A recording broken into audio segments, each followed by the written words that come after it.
Assalamualaikum warahmatullahi wabarakatuh. Selamat pagi anak-anak, siswa-siswi SMP Negeri Majruk. Mudah-mudahan kita semua selalu dilindungi oleh Allah Subhanahu wa taala.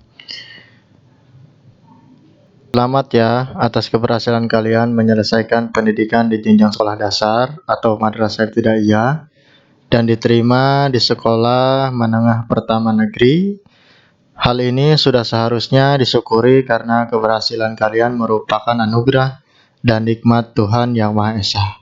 Rasa syukur kalian kepada Tuhan Yang Maha Esa dapat ditunjukkan dengan semangat belajar yang tinggi untuk mengembangkan potensi diri dengan memahami dan mempelajari materi dalam hal-hal pembelajaran yang telah dipelajari.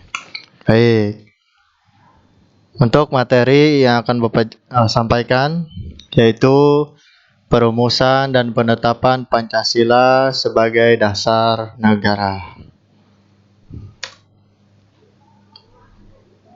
Kompetisi intinya yaitu memahami pengetahuan faktual, konspektual, dan prosedural berdasarkan rasa ingin tahu tentang ilmu pengetahuan, teknologi, seni, budaya terkait fenomena dan kejadian tampak mata.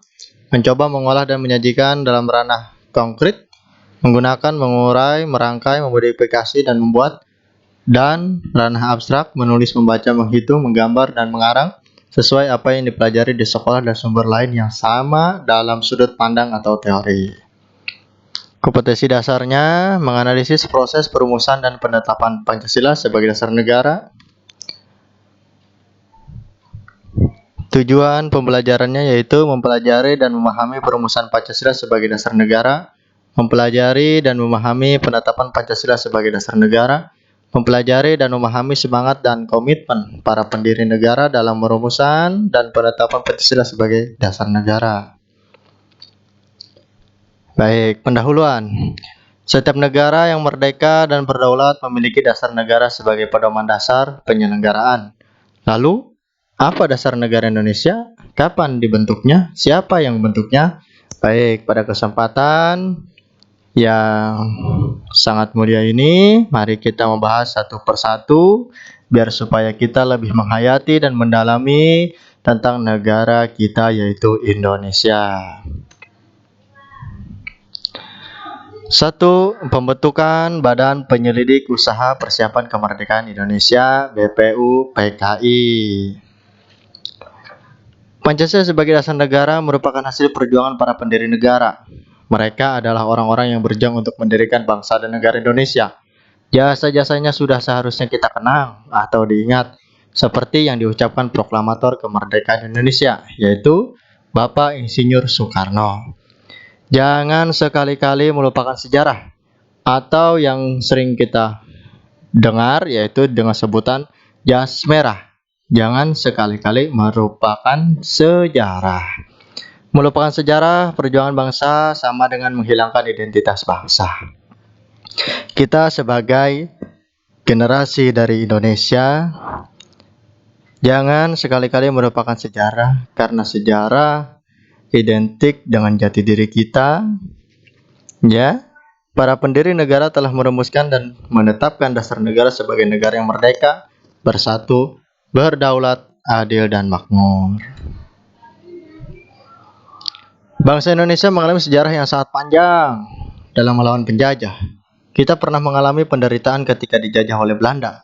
Sejarah juga mencatat kekalahan Belanda oleh Jepang dalam Perang Asia Timur Raya menyebabkan bangsa Indonesia dijajah oleh Jepang, ibarat pepatah lepas dari mulut harimau masuk ke mulut buaya. Nah, di sini kita tahu sebelum datangnya Jepang, negara kita dijajah oleh negara Belanda.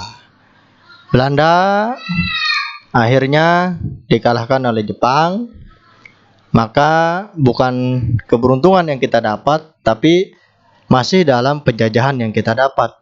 Maka pepatah mengatakan, lepas dari mulut harimau, masuk ke mulut buaya. Oleh Belanda kita dijajah, dan oleh Jepang pun kita dijajah. Mulai Jepang menguasai wilayah Indonesia setelah Belanda menyerah di Kalijati, Subang, Jawa Barat pada tanggal 8 Maret 1942. Kedatangan Jepang semula disangka baik oleh bangsa Indonesia, baik semboyan yang dikumandangkan oleh Jepang, seperti Jepang Pelindung Asia, Jepang Pemimpin Asia, dan Jepang Cahaya Asia, untuk menarik simpatik masyarakat Indonesia. Jepang akhirnya bisa mengalahkan Belanda, ya, pada tanggal 8 Maret 1942. Kedatangan Jepang semula disangka baik oleh bangsa Indonesia. Jadi, ketika Jepang datang Indonesia, mereka mengumandangkan Jepang Pelindung Asia, Jepang Pelindung Pemimpin Asia, dan Jepang Cahaya Asia. Masyarakat Indonesia begitu senang dengan kedatangan Jepang karena disangka kedatangan Jepang semula baik untuk Indonesia. Tapi ternyata itu berbalik, karena sama saja ternyata Jepang pun menjajah negara Indonesia. Kemenangan Jepang di Asia tidak bertahan lama. Pihak sekutu Inggris, Amerika Serikat, dan Belanda, ini mereka disebut dengan sekutu, melakukan serangan balasan. Satu persatu daerah yang dikuasai Jepang kembali ke tangan sekutu. Maka menurut dan sejarah Indonesia, Jepang tidak bisa bertahan lama di Indonesia karena pembalasan dari pihak sekutu, yaitu Inggris, Amerika Serikat, dan Belanda bersatu untuk menyerang Jepang yang berada di Indonesia. Melakukan serangan balas, maka daerah yang dikuasai Jepang kembali ke tangan sekutu. Pada tanggal 1 Maret 1945, Jepang mengumumkan pembentukan Dokuritsu Jumbitsu Sakai, atau yang dikenal dengan Badan Penyelidik Usaha Persiapan Kemerdekaan, yang sering kita singkat yaitu BPUPKI. Inilah awal mula terjadinya perumusan kemerdekaan Indonesia, yaitu pada tanggal 1 Maret 1945 Jepang mengumumkan pembentukan Dokuritsu Jumbitsu Sakai, atau yang dikenal dengan BPUPKI. Janji Jepang membentuk BPUPKI direalisasikan pada tanggal 29 April 1945 bersama dengan hari ulang tahun Kaisar Hirohito. Secara resmi, BPUPKI dilantik oleh Jepang dengan anggota berjumlah 62 orang yang terdiri atas tokoh-tokoh bangsa Indonesia dan 7 orang anggota perwakilan dari Jepang. Ketua BPUPKI adalah Dr. KRT Rajiman Weddiodiningrat, dengan 2 wakil ketua yaitu Ichibangase Yoshi dari Jepang dan RP Suroso. BPUPKI mengadakan sidang sebanyak 2 kali sidang resmi dan 1 kali sidang tidak resmi. Sidang resmi pertama dilakukan pada tanggal 29 Mei sampai 1 Juni 1945 membahas tentang dasar-dasar negara. Nah, jadi sidang pertama BPUPKI itu membahas tentang dasar-dasar negara. Sedangkan sidang berlangsung pada tanggal 10 sampai dengan 17 Juli 1945 dengan membahas rancangan undang-undang dasar. Nah, ini kita harus ingat nih ya. BPUPKI sidang pertama membahas apa, BPUPKI yang sidang keduanya membahas apa, kita harus tahu. Dan sidang tidak resminya hanya dihadiri oleh 38 orang. Kegiatan ini dilakukan di masa reses antara sidang pertama dan sidang kedua yang membahas tentang rancangan pembukaan Undang-Undang Dasar 1945. Sejak berkuasa di Indonesia, Jepang dengan segala cara menguras kekayaan dan tenaga rakyat Indonesia, menimbulkan kesengsaraan dan penderitaan bagi rakyat Indonesia.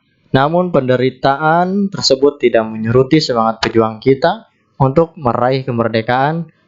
Berbagai upaya dilakukan bangsa Indonesia dengan menyusun barisan dan bersatu padu mewujudkan kemerdekaan yang dicita-citakan.